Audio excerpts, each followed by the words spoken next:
Alors salut toi qui regardes cette vidéo, si c'est la première fois que tu es sur ma chaîne, alors n'hésite pas à t'abonner, commenter, liker et surtout partager. Alors dans cette vidéo, je vais t'expliquer comment fonctionne la roue de Barlow. Alors c'est très simple. Ce qu'il faut savoir, c'est que la roue de Barlow en fait est immergée. Cette portion que nous voyons ici est immergée dans un champ magnétique. Et il y a un courant électrique qui circule tout au long de cette tige-ci. Et ici nous avons quoi? Une baguette qui est reliée à un support qui permet d'introduire une masse. Une masse de masse, un solide de masse M. Voilà. Alors, le phénomène c'est quoi? C'est que par le passage du courant électrique et parce que cette branche ici est immergée dans un champ magnétique, il va se produire une force qu'on appelle la force de la place, qu'on appelle FCD. Alors cette force ici est communément appelée la force de la place parce que c'est le principe de la force de la place qui permet d'avoir ceci. Cette force est égale à quoi? On a FCD est égal à I vectoriel IB vectoriel CD. CD. Or, l'angle entre B et C et CD est égal à I sur 2. C'est-à-dire qu'ils sont orthogonaux.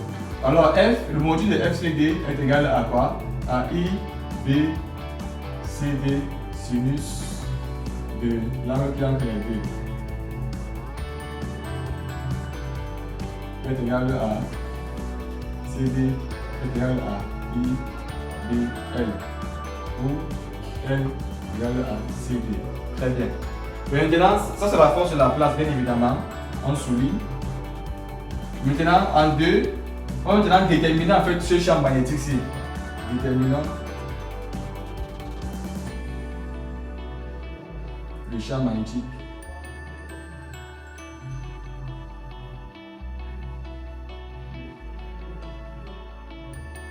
Très bien. On va déterminer ce champ magnétique. Simplement pour déterminer dans le champ magnétique, on a en fait le système en équilibre si et seulement si on a la somme des moments par rapport à delta des forces extérieures au mobile est égal à 0. Là c'est seulement si le système est en équilibre. Donc on suppose en fait que le système est en équilibre. Alors ça permet d'en avoir quoi? Le moment en fait par rapport à delta du FCD plus le moment par rapport à delta du P est égal à 0. Donc ça veut dire qu'on a quoi? On a I, B, L fois D moins M, G, D' égale à 0. Voilà, j'explique. La distance entre l'axe et la force et la graduation de la force de la place est égale à D. La distance entre le poids et l'axe de rotation est égale à D'. Or, voici notre sens de rotation. Comme notre sens est orienté de la droite vers la gauche, mais notre poids est plutôt orienté de la gauche vers la droite. C'est pour ça que j'ai mis moi ici.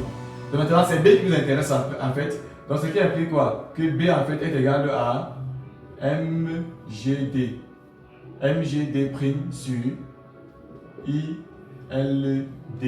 De manière générale, voici l'expression du champ magnétique dans un système de la place. Maintenant, en 3, on va déterminant B connaissant B0.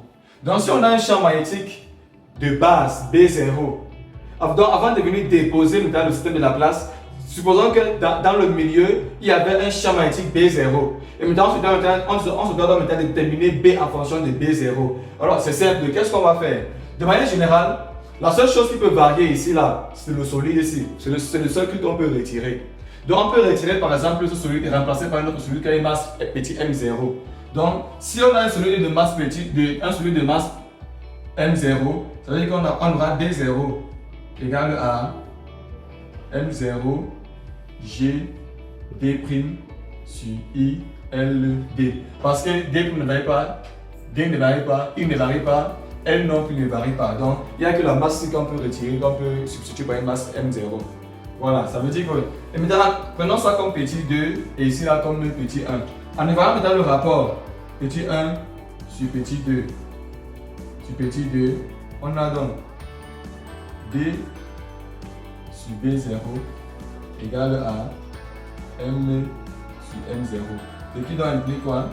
On a en fait B est égal à B0 sur M0. Donc voilà donc, voici donc le champ magnétique B connaissant B0 et M0. Alors si tu as aimé cette vidéo, n'hésite pas à t'abonner, commenter, liker et surtout partager. Alors, ciao pour une nouvelle vidéo et n'hésite pas d'aller en commenter pour poser ton problème.